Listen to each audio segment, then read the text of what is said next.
Mendoan menyatu dalam doa dan renungan dari Katedral Purwokerto, Jumat 29 Januari 2021 bersama saya Romo Parjono.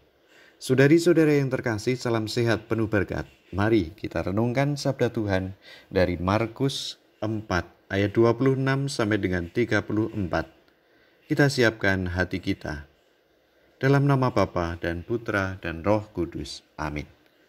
Tuhan bersamamu dan bersama rohmu. Inilah Injil Yesus Kristus menurut Markus. Dimuliakanlah Tuhan.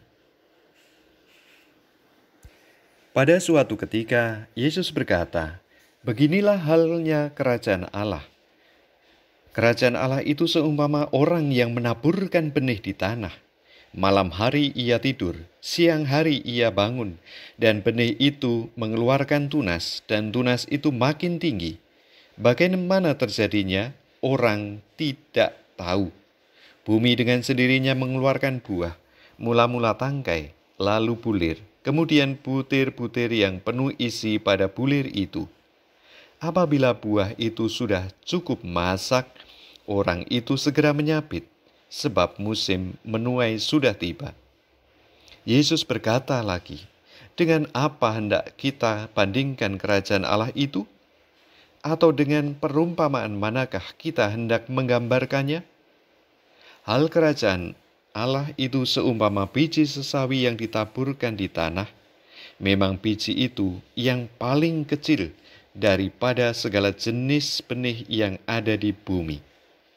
Tetapi apabila ditaburkan, ia tumbuh dan menjadi lebih besar daripada segala sayuran yang lain, dan mengeluarkan cabang-cabang yang besar, sehingga burung-burung di udara dapat bersarang dalam ribunannya." Dalam banyak perumpamaan semacam itu, Yesus memberitakan sabda kepada mereka sesuai dengan pengertian mereka, dan tanpa perumpamaan ia tidak berkata-kata kepada mereka. Tetapi kepada murid-muridnya, ia menguraikan segala sesuatu secara tersendiri. Demikianlah Injil Tuhan. Terpujilah Kristus.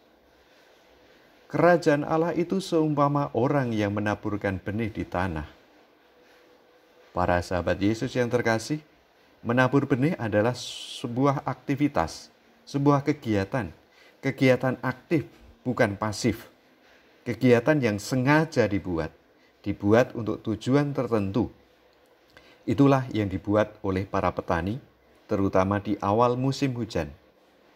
Menabur benih agar tumbuh, berkembang, dan berbuah. Mereka menabur karena ingin mendapatkan hasil. Hasil yang didapat tergantung benih yang ditabur.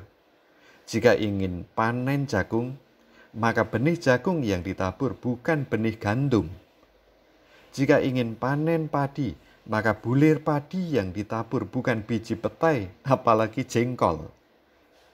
Bila pengen buah jeruk, maka bibit jeruk yang ditanam.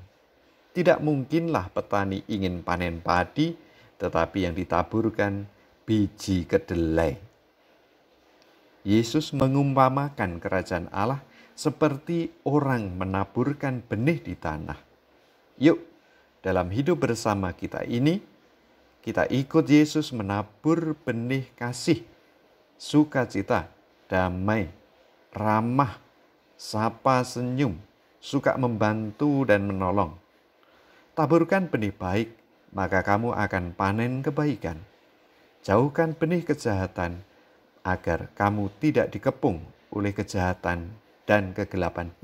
Serem. Marilah berdoa. Tuhan Yesus yang selalu menaburkan benih kebaikan di hati kami, semoga kami aktif, ikut serta menabur dan menyemai kebaikan dalam hidup sehari-hari kami. Demi Kristus, Tuhan kami. Amin. Mari kita mohon berkat Tuhan. Tuhan bersamamu dan bersama rohmu. Semoga kita diberkati, dilindungi, dan dibimbing oleh berkat Allah yang Maha Kuasa, Bapa dan Putra dan Roh Kudus. Amin. Selamat beraktivitas. Tuhan memberkati. Salam mendoan.